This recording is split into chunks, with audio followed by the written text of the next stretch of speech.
बिस्मिल्लाहिर्रहमानिर्रहीम। अल्लाह ताला के फ़ज़ल करम और शुक्र के बाद आज की गुफ्तगू का आगाज़ करते हैं। मैं हूं काशिफ़ अहमद, आपकी खिदमत में आम आदमी की बात के साथ हाज़िर। पाकिस्तान के अंदर अगर कोई बेवकूफ़ियों का बोंगियों का अवार्ड होता तो यकीनन पाकिस्तान के वज़ीर-ए-आज़म शहबाज शरीफ को लाज़मी मिलता। शहबाज शरीफ इससे पहले बूट पॉलिश का अवार्ड खुद ले चुके हैं। अब ये पूरी दुनिया के अंदर मुल्कों का दौरा कर चुके हैं। इन्होंने ग्लोब सामने रखा और देखा कौन सा ऐसा फजूल सा मुल्क है जिसका दौरा करना अभी बाकी है, तो ये वहाँ गए। अब ये किसी अच्छे मुल्क में तो जा नहीं सकते क्योंकि इन्होंने कहा हुआ है बेगर्स आर नॉट चूज़र्स। तो अच्छे मुल्क ये समझते हैं कि ये मांगने ही आया है, इसके अलावा इसका कोई काम नहीं है, तो सिर्फ ये फजूल मुल्कों में जाते हैं और वहाँ का दौरा करते हैं। यानी पाकिस्तान के अंदर ये रहना पसंद नहीं करते क्योंकि पाकिस्तान के अंदर इनका और कोई काम नहीं सिवाय अपने मुकदमात को फारिग करना, उनको ख़त्म करवाना। नैब के ज़रिए से अपने तमाम मुकदमात ये फारिग कर चुके हैं। जिस दिन इनके ऊपर FIR होनी थी, फ़र्द जुर्म आयद होना था, उसी दिन ये इसी काम के लिए वज़ीर-ए-आज़म बने थे। इसलिए पाकिस्तान के अंदर तो इनके पास और कोई काम नहीं है। अब देखें कि पाकिस्तान के ज़र मुबादला के ज़खायर इस वक्त तकरीबन $6 अरब के करीब हैं, जो कि स्टेट बैंक के पास हैं। यानी जब इमरान खान गए थे, रजीम चेंज ऑपरेशन हुआ था, तो तकरीबन $16 अरब थे। उनमें से $11 अरब गायब हो चुके हैं बगैर किसी काम के।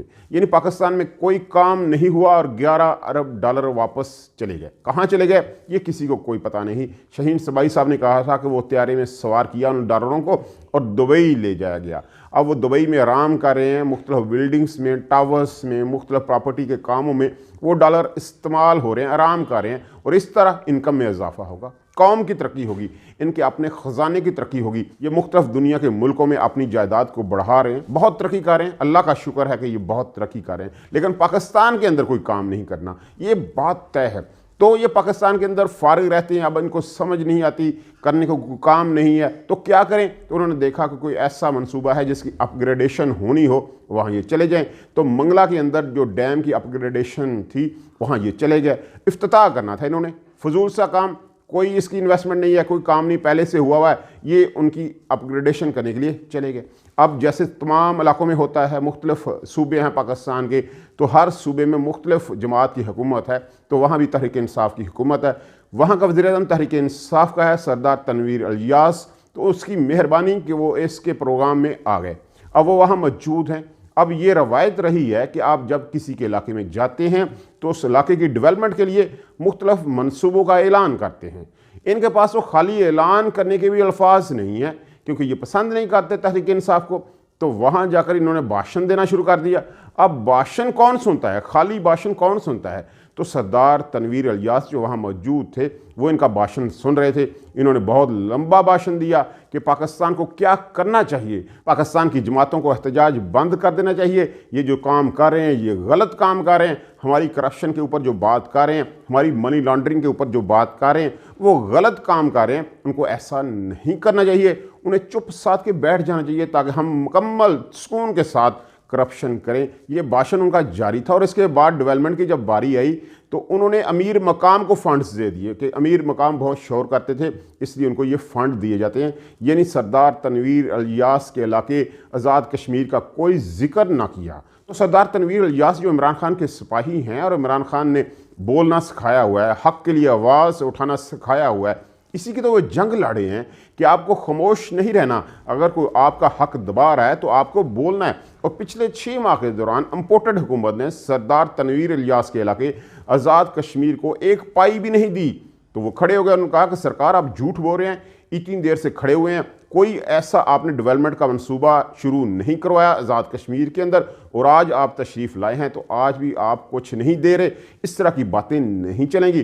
तो सरकार फरमाते हैं बैठ जाओ, बैठ जाइए, बैठ जाइए, सारा आपसे बात होती है, PM साहब आप बैठ जाएँ, आपसे बात होती है। तो सरदार तनवीर इलियास साहब ने कहा कि आपके पास देने के लिए कुछ नहीं है तो मैं यहाँ नहीं बैठूँगा, और वो वहाँ से चले गए। यानी बेइज्जती ये सिर्फ शहबाज शरीफ के हक़ में लिखी हुई थी। यानी पूरी पाकिस्तान की तारीख़ में अगर किसी की इतनी बेइज्जती होनी थी तो वो शहबाज शरीफ ही थे। ये इनके हक़ में लिखी हुई थी, इनके खाते में लिखी हुई थी, और वो आज होगी। जब आप खाली हाथ किसी के पास जाओगे, किसी का हक़ मारोगे, तो वो शख्स चुप नहीं रहेगा। इमरान खान का सिपाही चुप नहीं रहेगा। तो आज इमरान खान के सिपाही ने शहबाज शरीफ की तारीख़ी बेइज्जती की। अब सारी हुकूमत जो है वो इमरान खान के पीछे पड़ी हुई है क्योंकि इमरान खान इनके असाबों के ऊपर छाए हुए हैं, वो अपने दबाव के आखिरी मराहल पर हैं। तो ये भी पूरी कोशिश कर रहे हैं कि किसी तरह इमरान खान को रोका जा सके, उनको दबाया जा सके। तो इस हवाले से दो मराहल में काम हो रहा है। एक इलेक्शन कमीशन की तरफ से काम हो रहा है, दूसरा इस्टेब्लिशमेंट अपनी कार्रवाई डाल रही है। इस्टेब्लिशमेंट जो न्यूट्रल होने का कहती है, जो कि गैर सियासी होने का कहती है, वो भी अपना काम पूरा डाल रही है। जो इलेक्शन कमीशन के हवाले से बात करें तो इलेक्शन कमीशन ने आज समाअत की इमरान खान के खिलाफ कि ये नाहिल हो चुके हैं केस में, तोशाखाना केस में ये नाहिल हो चुके हैं। अब सारी दुनिया जानती है कि ये तोशाखाना का केस क्या है, इसकी औकात क्या है, किसके कहने के ऊपर ये बनाया गया। 20 साल पुराने तोशाखाना के केस नहीं सुने गए और इमरान खान के खिलाफ तोशाखाना का केस इतनी जल्दी में सुना गया और उसके ऊपर सज़ा भी सुना दी गई, उनको नाहिल कर दिया गया। अब इसके हवाले से फौजदारी मुकदमा भी शुरू हो चुका है इस्लामाबाद की सेशन अदालत में, और इसके बाद इलेक्शन कमीशन के अंदर भी इसके ऊपर कार्रवाई शुरू कर दी गई है कि अब एक नाहिल शख्स को पार्टी का चेयरमैन नहीं बनाया जा सकता। अब 13 दिसंबर को इसकी समाअत होगी और इमरान खान को जैसे ये चाहते हैं वो पार्टी की सदारत से हटा देंगे इलेक्शन कमिश्नर, क्योंकि उनका बड़े साहब का आदमी है, तो जो बड़े साहब चाहेंगे वही होगा। अभी तक तो यही लगता है कि नए आने वाले बड़े साहब भी गैर सियासी नहीं हैं, वो भी सियासी हैं। अब दूसरी बात जो हो रही है, डेवलपमेंट जो हो रही है, वो भी तहरीक इंसाफ के खिलाफ बहुत तेज़ी के साथ हो रही है। तहरीक इंसाफ हकीकी के नाम से एक नई पार्टी बनाई जा रही है। उनकी कोशिश है कि इलेक्शन से पहले जहांगीर तरीन की निगरानी में एक नई जमात बना दी जाए। जैसे इस फैसल वाडा को एमरजेंसी में उन्होंने अहल करवाया, जैसे जो उनसे काम लेना था। अब देखिए सुप्रीम कोर्ट ने जो आर्डर जारी किया है उसमें सिर्फ ज़बानी जो उनकी जो कमिटमेंट है उसके ऊपर ही उनको अहल कर दिया गया है।